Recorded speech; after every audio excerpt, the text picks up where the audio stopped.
Hello, everybody, and welcome to the pre-match Posh show for Borough on My Mind. We're looking forward to the Derby home game this Saturday, and we've got a lot to talk about.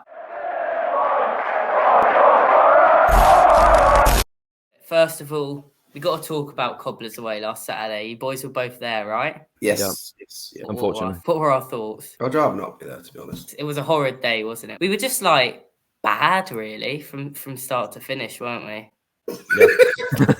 Great way to describe it. You could have used any other word than bad. I mean, that's the best way to describe it. We were bad. We were lackluster. Yeah. We were poor. 17 shots, 1 on target. I mean, it's pretty bad. It's pretty bad. What are our thoughts on the goal? Was it a goal, yes or no? I've only heard one honest Cobblers fan say that from their angle they didn't think it was across the line. Do you reckon he's just give it because of the crowd? Yeah, the crowd definitely had an impact. There's no way. We weren't good enough, though, was we? Oh, we know. We should have been 4 or 5-0 up. That goal shouldn't have mattered anyway. I wouldn't say 4 or 5, but we should have got a goal at least by then. Yeah. Was the goal offside? Our goal?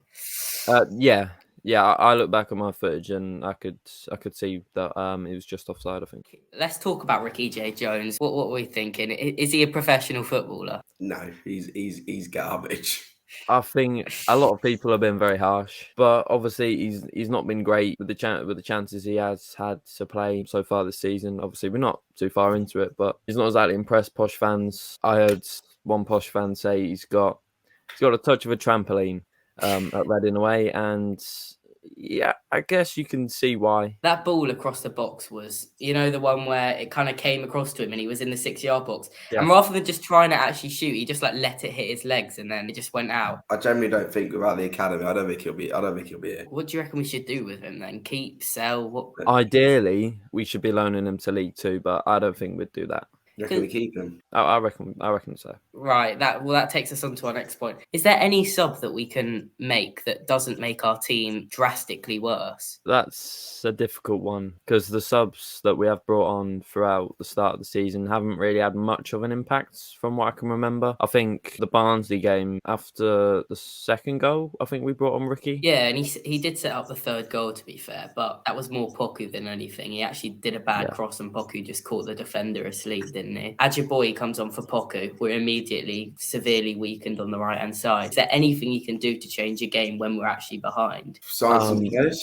Sign some players! What do we need then? If we're saying sign some players, what do we need right now? An attacking midfielder to come off the bench. I mean, the only player that I think could maybe be dropped is Burrows. He's looked dodgy a bit, I think. Yeah, but who are we going to bring in? Tomlinson. And is he that great defensively? We've seen he can take a corner. Can he? When we played Millwall, I remember his corners were really good. Yeah, but do you not remember his 2 set pieces at the end of that Cobblers game? 2 big chances, a corner and a free kick, and he didn't beat the first man either time. That corner as well, I remember that one. It was proper on top. The fans were behind him. He just spooned it. It just doesn't feel like we have depth. Like last season, there were subs we could make that would, change the game. There were selection decisions to make, It feels like Fergie just doesn't have a decision to make anymore. He only has 11 players that are capable of playing and starting at League One. Right, let's move on to 2 players that are going to have some news surrounding them surely in the next week and a bit. Johnson Clark-Harris and Ronnie Edwards. Are they going, yes or no? I think Clark-Harris goes before the end of the window, but I don't think Ronnie does. I reckon Ronnie stays and Jono goes. What do you reckon is the right money for both? The thing is with Ronnie, we're asking for such a high price because obviously the rumour is that we only get 50%, and I'm pretty sure that rumour is true. And let's talk about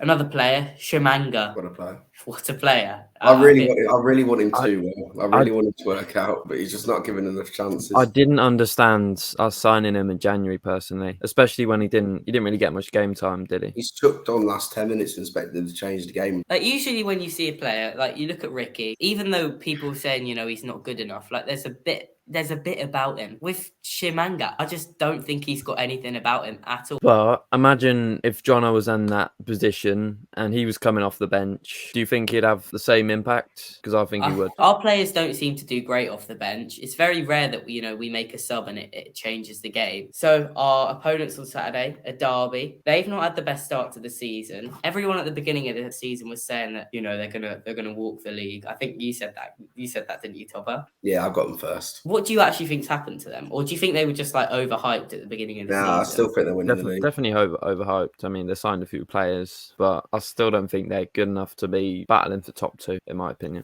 I saw some guy do a combined 11 on Twitter with Derby and Posh, and he put Joe Ward over Kioso in a back 4. Who do you reckon is the better player, Joe Ward or Kioso as a right back? Kioso. I think he's definitely better than Ward defensively, and maybe even arguably going forward, I would say. There's times where Joe Ward just turn up and he's probably better than Kioso, but it just depends what Joe Ward you get. I know he'd probably score against us, but I am kind of annoyed that he's injured and can't play on Saturday, because I would have liked. I'm glad he's not playing, because usually former players, when they play against us, they usually do turn up. It just would have been nice to see him. To be fair, I miss him. He was a weird character, wasn't he, Joe Ward? Like he did his weird little like celebrations. He never really. What was that? No, you know, like no, not like that. He like, rather than celebrating like this, he'd like do it like that, like outwards. No, let's skip straight to predicting the game then, because we're doing the weekly previews. We're gonna do a league. You're gonna get 3 points if you predict the score right. 1 point if you predict the result right. Nothing if you predict it wrong. And then if you can predict the first goal scorer in the game, you get an extra point. Is there a prize for whoever wins? Or a forfeit for whoever loses? We'll come back. There will be we'll one. Come back to and that. Next week I'll have one for us. Caden, you want to go first? No, but I will. I'm honestly a bit nervous about this game. I think one of the big reasons why we lost to Cobblers is that we'd won 3 in a row and a loss was coming. Posh are like that. It's very rarely that we have back-to-back losses, I think. So hopefully we do turn it around. Derby, obviously missing a lot of players from what I've heard. So that definitely should give us a better chance. I don't know. I think if we win, Derby won't score. I'll go with another 2-0 win. Who are you going as your first scorer? It's hard to say. Mason Clark. I'll go Mason Clark. I think we win, and I think they score. I think it's a last-minute winner. I reckon we win 2-1. Who's the first scorer? Poku, and it's going to be a Poku screamer. A screamer. Yeah. If we win, it won't be 2-1. How do you know that? Because we won't. When was that time we won 2-1 at home? We usually keep a clean sheet at home, or if we don't, we lose the game. You're going to look like a mug on Twitter when we win 2-1. I'm going to go for my prediction, and I'm going to go 3-1 Posh. And the first scorer for Posh, I'm telling you right now, will be Harrison Burrows. Will it? It will. I'm telling you. You can clip it up, put it anywhere. Burrows he's bagging this weekend. I'm telling you now. Why are you so confident then? I don't know. It just seems like he's in the goals a decent amount. He likes playing against Derby. Changed the game back when it was Dembele. That was incredible scenes, that was. I just see him scoring. I can envision it. He's going to score. He's going to run out to the left-hand side. He's going to pat the badge. He's going to jump in the air like this. And you guys are going to be sat there thinking, Charlie predicted this. He got that right. If he does the celebration, can I get an extra point? You make up the rules. It's not up to me. True. If he does the celebration, I get an extra point. Thank you so much for watching this first The Posh preview. A little bit rough around the edges, but we'll get used to it as we carry on. We hope you enjoyed. Please subscribe to the channel, and we'll be back with you very, very soon. Up the Posh.